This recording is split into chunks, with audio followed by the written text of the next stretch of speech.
আজকে একটা প্রশ্ন করতে চাই।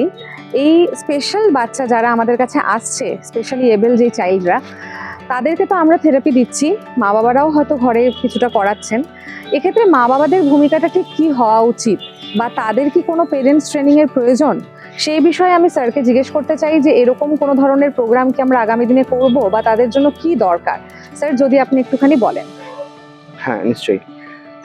বিষয় হচ্ছে যে আমরা যে কাজটা করছি বিশেষ বাচ্চাদেরকে নিয়ে, এক্ষেত্রে আমাদেরকে বুঝতে হবে এটা পুরোটাই একটা টিম ওয়ার্ক। এরকম কখনোই নয় যে আমরা একা একা কেউ কিছু এখানটাতে করতে পারি বা একা একা করে খুব বেশি উন্নতি কিছু হবে, এটা একদমই সেটা সম্ভব নয়। এটা আমি বিভিন্ন পেরেন্টস কাউন্সিলিংয়ে কথাটা বারবার বলি যে এটা পুরোপুরি একটা টিম ওয়ার্ক। আমাদেরকে পুরো টিমে কাজ করতে হবে। কীরকম? হ্যাঁ, অবশ্যই একজন সুপারভাইজার থাকবে যে পুরো বিষয়টাকে নির্দেশ করবে, হ্যাঁ, যে বিষয়টা সম্পর্কে জানে। এবার জানার পর সে ধরা যাক যে বাচ্চার কিছু সমস্যা দেখে একটা আইপি করলো। হ্যাঁ, এই আইপিটা তৈরি হওয়ার পর মানে বাচ্চার চাহিদা অনুযায়ী বাচ্চার কী কী সমস্যা আছে সেগুলোকে আইডেন্টিফাই করে সেই অনুযায়ী তার একটা সাপোর্ট সিস্টেম রেডি করলো। এই যে সাপোর্ট সিস্টেমটা রেডি হলো, এই সাপোর্ট সিস্টেমটা রেডি হওয়ার পর মানে সুপারভাইজার সাপোর্ট সিস্টেমটা রেডি করে দিল।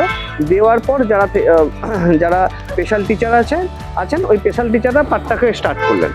এরপর একইভাবে অভিভাবকরাও বিষয়টাকে শিখবে, মা বিষয়টাকে শিখে নেবে, বাবা বিষয়টাকে শিখে নেবে।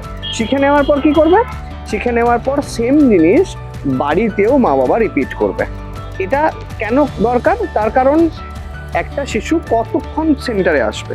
একটা শিশু এই ধরনের থেরাপি সেন্টার বা এই ধরনের স্পেশাল এডুকেশন সেন্টারগুলোতে খুব জোর হলে 1 ঘন্টা থাকবে। দিনে 1 ঘন্টার একটা সেশন নেবে বা 2 ঘন্টার একটা সেশন নেবে। তারপর শুধু এই 1-2 ঘন্টা একটা প্র্যাকটিসের মধ্য দিয়ে একটা বাচ্চার ইমপ্রুভমেন্ট সম্ভব নয়। যদি এখানে পরিবার পুরো বিষয়টা বুঝে নেয় এবং পরিবার পুরো পার্টটাতে যদি ইনভলভ হয় এবং একইভাবে সেন্টারে যেমন হলো পুরো বিষয়টা বুঝে নিয়ে বাড়িতে মা আরও সকাল বিকাল দুবার অভ্যাসের মধ্যে রাখলো, এই পার্টটা যদি হয় তাহলে খুব দ্রুত বাচ্চার একটা পরিবর্তন লক্ষ্য করা যায় এবং মা স্বতঃস্ফূর্তভাবে বিষয়টাতে অংশগ্রহণ করতে পারে এবং শিশুর যে ধাপে ধাপে পরিবর্তন সেটা মা নিজে অনুভব করতে পারে। এই কারণে মায়ের এই বিষয়ে একটা পূর্ণ জ্ঞান থাকা দরকার এবং কিভাবে এই ট্রেনিংগুলো বা সাপোর্টগুলো দেওয়া যায় সেই বিষয়টা মায়ের হাতে কলমে শিখে নেওয়াটাও খুব দরকার। এবার এই বিষয়টা বলতে গিয়ে বলি যে এই ধরনের পেরেন্টস ট্রেনিং আমরা করিয়ে থাকি কারণ আমাদের সাথে যে সমস্ত অভিভাবকরা যুক্ত আছেন এই অভিভাবকদেরকে নিয়ে আমরা বিভিন্ন সময় এই ধরনের পেরেন্টস ট্রেনিং করে থাকি। আমরা আবার নতুন করে পেরেন্টস ট্রেনিংয়ের পরিকল্পনাও করছি।